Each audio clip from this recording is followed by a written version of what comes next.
le ministre des Affaires étrangères, de la coopération africaine et des Marocains résidant à l'étranger, Nassé Bourita, a affirmé, mercredi à Marrakech, que la réunion de Marrakech de la coalition internationale contre l'État islamique a été un succès à tout point de vue. Au cours d'une conférence de presse à l'issue des travaux de cette réunion ministérielle, organisée à Marrakech à l'invitation conjointe du ministre des Affaires étrangères, de la coopération africaine et des Marocains résidant à l'étranger et du secrétaire d'État américain, Anthony Blinken, ce succès est attesté par la présence équilibrée des membres de l'Alliance, où 79 pays ont répondu à notre invitation, dont 19 d'Afrique, 8 d'Asie et 9 délégations du monde arabe. Le ministre a souligné que cet événement international a été marqué par la présence de 47 ministres, dont 38 ministres des Affaires étrangères, qui ont tous participé personnellement et activement aux discussions, notant que plus de 400 participants ont contribué à la réussite des travaux de cette conférence. Par ailleurs, ajoute M. Bourita, la réunion de Marrakech a vu l'inclusion de la République du Bénin comme nouveau membre de la coalition, devenant ainsi le 85e membre de la coalition. Le ministre a également souligné que ces facteurs ne sont pas les seuls à l'origine de ce succès, notant que celui-ci se décline en 3 grands axes dont le premier est que l'Afrique, avec ses différents enjeux, est une priorité dans la vision de Sa Majesté le roi Mohammed V, comme Sa Majesté expose les enjeux du continent, notamment les questions de sécurité, de développement et de lutte contre le terrorisme, qui sont au cœur de la politique étrangère du royaume. Il a ajouté que le deuxième facteur réside dans le succès du Maroc à formuler des réponses nationales efficaces et uniques dans sa lutte contre le phénomène terroriste. Cela lui confère une crédibilité au niveau international, et fait de son expérience nationale une source d'inspiration pour de nombreux pays amis et partenaires, notamment sur le continent africain. Quant au troisième facteur, explique M.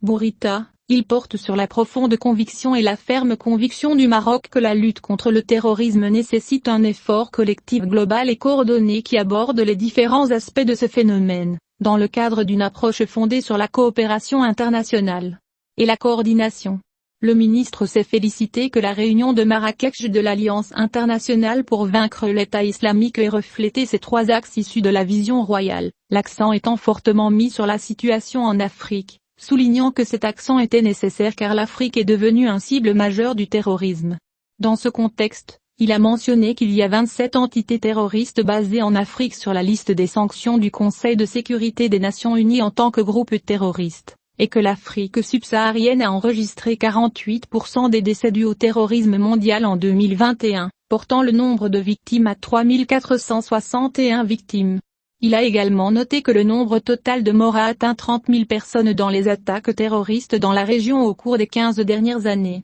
et plus de 1,4 million de personnes ont été déplacées en Afrique de l'Ouest et dans la région du Sahel en raison des affrontements en cours, notant que nous avons remarqué le développement de tactiques terroristes à travers l'utilisation accrue des drones à des fins de reconnaissance et d'attaque, ainsi que l'utilisation de nouvelles technologies pour mener des opérations de financement, telles que l'utilisation de crypto-monnaies. En ce qui concerne l'impact du terrorisme sur le développement, le responsable gouvernemental a noté que l'impact économique du terrorisme sur le continent au cours de la dernière décennie s'est élevé à 171 milliards de dollars américains, ce qui a eu un impact direct sur la stabilité politique et sociale des pays africains. Cela signifie que l'accent mis par la coalition sur la lutte contre la menace terroriste est plus opportun que jamais, a-t-il ajouté. Dans un contexte connexe, il a exprimé sa joie que la réunion ministérielle ait exprimé sa solidarité avec les pays africains et a réaffirmé la détermination collective à faire face à la menace évolutive de l'État islamique en Afrique.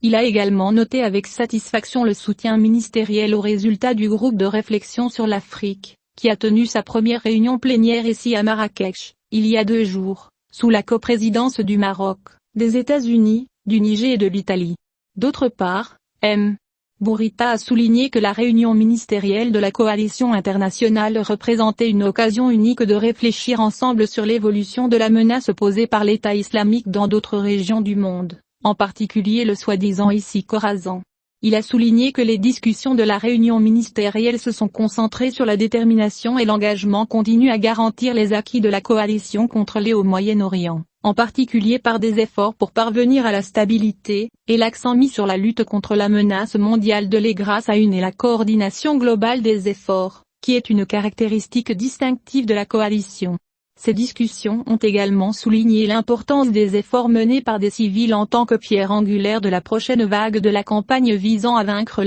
et un engagement ferme à prendre en compte l'évolution de la menace posée par le groupe dans d'autres parties du monde, en particulier en Afrique. Le ministre a poursuivi en disant: nous avons décidé que toute solution durable pour arrêter la propagation de l'État islamique en Afrique dépendra des autorités nationales ainsi que des efforts et initiatives sous-régionaux et régionaux sur le continent, et que la coalition continuera à être motivée par les efforts des civils à travers et avec ses membres africains, conformément aux principes d'appropriation, et en proportion des besoins particuliers des pays africains. Il a également noté que les participants ont exprimé leur ferme engagement à tenir compte de l'évolution de la menace posée par dans d'autres parties du monde, en particulier en Afrique, et a reconnu que toute solution durable pour arrêter la propagation de en Afrique dépendra des autorités nationales ainsi que les efforts et initiatives sous-régionaux et régionaux sur le continent. En outre, ils ont renouvelé leur engagement mondial envers les survivants et les familles des victimes de en demandant des comptes aux dirigeants et aux auteurs de ce groupe et de ses groupes affiliés. M. Bourita a averti que malgré cette forte détermination, nous n'avons pas complètement vaincu l'État islamique et sa menace mondiale et nous devons rester vigilants et unis, et nous le sommes certainement. Nous devons devancer la menace terroriste et adapter nos réponses à l'évolution de la menace. À l'issue de son allocution, M. Bourita a réitéré ses remerciements aux États-Unis d'Amérique pour leur leadership, et a exprimé sa gratitude à tous les membres et observateurs de la coalition internationale pour la confiance qu'ils ont placée ici au Maroc pour accueillir et organiser cette importante rencontre.